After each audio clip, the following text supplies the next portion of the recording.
Една година живот со коронавирус. Нулта пациентка е регистрирана, според кинеските медиуми, на 17 ноември 2019 година во кинеската провинција Хубеи. Тоа е повеќе од еден месец пред лекарите да ги регистрираат првите случаи во Вухан. Од тогаш бројот на заразени лица во светот надмина 55 милиони, а повеќе од 1.300.000 луѓе починаа од последиците предизвикани од овој вирус.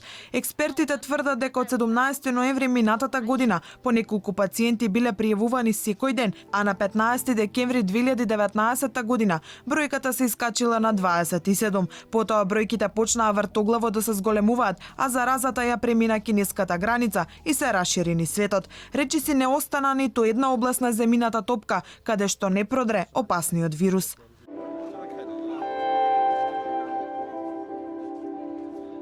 До сега над 1.300.000 го загубија животот, а речиси 39 милиони луѓе се избореле со него.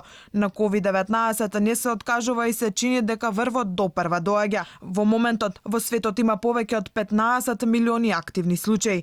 И по една година живот со чумата, вакцина се уште нема. Pfizer и Biotech објавија дека нивната вакцина, која е во третата фаза на тестирање, е ефикасна 90%. Вчера се огласи фармацевската фирма Модерна дека имаат развиена вакцина за COVID-19 со ефикасност од 94,5%, но Светската здравствена организација смета дека, иако тоа е прилично охрабрувачки, потребни се повеќе податоци да се потврди. Австрискиот парламент донесе одлука за втор клуч на земјата со ограничување на движењето во текот на целиот ден. Новите мерки за целосен карантин, направени по пример на оние што беа во сила изминатата пролет, ќе почнат да се применуваат од денеска и ќе важат до 6 декември, а целта им е драстично намалување на контактите. Покрај угостителските и хотелските капацитети, затворени се и продавниците, освен за храна, аптеки, банки, пошти, бензински пумпи. Ограничувањата во движењето се проширени во текот на целиот ден, така што граѓаните ќе можат да излезат од дома само ако треба да ги купат најважните производи, да одат на работа, да се прошетаат од ментални или физички причини или заради прошетка на својот домашен миленик. Училиштата исто така се затвораат, односно учениците на сите возрасти се селат на учење од дома. Словенечката влада ја продолжи епидемијата за уште 30 дена, во кои ќе може да се превземаат мерки за забавување на ширењето на вирусот, а одлуката ќе стапи на сила во среда, соопшти владата на Лјубљана.